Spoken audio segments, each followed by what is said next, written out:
Deutéronome chapitre 7. Un peuple saint est séparé pour Dieu.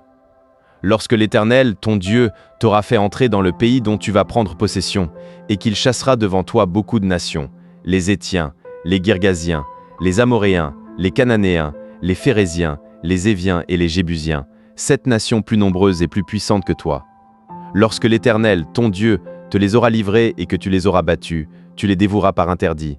Tu ne traiteras point d'alliance avec elles, et tu ne leur feras point grâce. Tu ne contracteras point de mariage avec ces peuples, tu ne donneras point tes filles à leurs fils, et tu ne prendras point leurs filles pour tes fils, car ils détourneraient de moi tes fils, qui serviraient d'autres dieux, et la colère de l'Éternel s'enflammerait contre vous.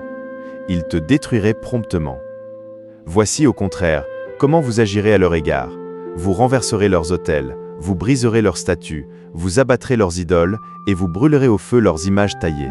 Car tu es un peuple saint pour l'Éternel, ton Dieu.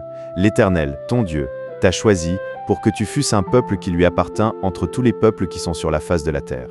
Ce n'est point parce que vous surpassez en nombre tous les peuples que l'Éternel s'est attaché à vous et qu'il vous a choisi, car vous êtes le moindre de tous les peuples. Mais parce que l'Éternel vous aime, parce qu'il a voulu tenir le serment qu'il avait fait à vos pères, l'Éternel vous a fait sortir par sa main puissante, vous a délivré de la maison de servitude, de la main de Pharaon, roi d'Égypte.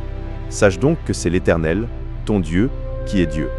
Ce Dieu fidèle garde son alliance et sa miséricorde jusqu'à la 1000e génération envers ceux qui l'aiment et qui observent ses commandements. Mais il use directement de représailles envers ceux qui le haïssent, et il les fait périr. Il ne diffère point envers celui qui le hait, il use directement de représailles. Ainsi, observe les commandements, les lois et les ordonnances que je te prescris aujourd'hui, et mets-les en pratique. Si vous écoutez ces ordonnances, si vous les observez et les mettez en pratique, l'Éternel, ton Dieu, gardera envers toi l'alliance et la miséricorde qu'il a jurée à tes pères. Il t'aimera, il te bénira et te multipliera. Il bénira le fruit de tes entrailles et le fruit de ton sol, ton blé, ton mou et ton huile, les portées de ton gros et de ton menu bétail, dans le pays qu'il a juré à tes pères de te donner. Tu seras béni plus que tous les peuples. Il n'y aura chez toi ni homme, ni femme stérile, ni bête stérile parmi tes troupeaux. L'Éternel éloignera de toi toute maladie. Il ne t'enverra aucune de ces mauvaises maladies d'Égypte qui te sont connues, mais il en frappera tous ceux qui te haïssent. Tu dévoreras tous les peuples que l'Éternel, ton Dieu, va te livrer. Tu ne jetteras pas sur eux un regard de pitié, et tu ne serviras point leur Dieu, car ce serait un piège pour toi. Peut-être diras-tu dans ton cœur, « Ces nations sont plus nombreuses que moi. Comment pourrais-je les chasser ?» Ne les crains point. Rappelle à ton souvenir ce que l'Éternel, ton Dieu, a fait à Pharaon et à toute l'Égypte, les grandes épreuves que tes yeux ont vues, les miracles et les prodiges, la main forte et le bras étendu, quand l'Éternel, ton Dieu, t'a fait sortir. Ainsi fera l'Éternel, ton Dieu, à tous les peuples que tu redoutes. L'Éternel, ton Dieu, enverra même les frelons contre eux, jusqu'à la destruction de ceux qui échapperont et qui se cacheront devant toi. Ne sois point effrayé à cause d'eux, car l'Éternel, ton Dieu, est au milieu de toi, le Dieu grand et terrible. L'Éternel, ton Dieu, chassera peu à peu ces nations loin de ta face. Tu ne pourras pas les exterminer promptement, de peur que les bêtes des champs ne se multiplient contre toi. L'Éternel, ton Dieu, te les livrera, et il les mettra complètement en déroute, jusqu'à ce qu'elles soient détruites.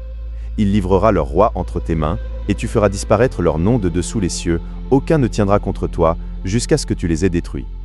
Vous brûlerez au feu les images taillées de leurs dieux. Tu ne convoiteras point et tu ne prendras point pour toi l'argent et l'or qui sont sur elles, de peur que ces choses ne te deviennent un piège, car elles sont en abomination à l'Éternel, ton Dieu. Tu n'introduiras point une chose abominable dans ta maison, afin que tu ne sois pas, comme cette chose, dévouée par interdit.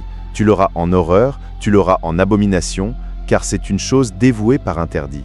En résumé, Dieu ordonne à Israël de ne pas faire d'alliance avec les nations cananéennes et de ne pas se mélanger à elles par mariage. Il rappelle à Israël qu'il a été choisi non en raison de sa grandeur, mais par l'amour gratuit de Dieu. Il promet protection et bénédiction à ceux qui obéissent. Méditons. Ce n'est pas parce que vous étiez plus nombreux que les autres peuples que l'Éternel vous a aimés, mais c'est parce que l'Éternel vous aime. L'élection divine n'est pas méritée, elle est un acte de pure grâce. Cela devrait nous garder humbles et reconnaissants. Prions. Père, merci de m'avoir choisi non pour ce que je suis, mais par pure grâce. Garde-moi humble devant ton amour immérité. Amen. Chers frères et sœurs, merci d'avoir suivi cette méditation sur Parole de Dieu au quotidien. Si cette vidéo t'a touché, mets un like, abonne-toi et active la cloche pour ne rien manquer. Chaque jour, laisse la parole de Dieu fortifier ta foi, apaiser ton cœur et illuminer ton chemin. Partage cette vidéo pour que la lumière de Dieu continue de briller dans le monde. Et souviens-toi, Dieu t'aime et marche avec toi chaque jour. À très bientôt dans une nouvelle méditation de Parole de Dieu au quotidien.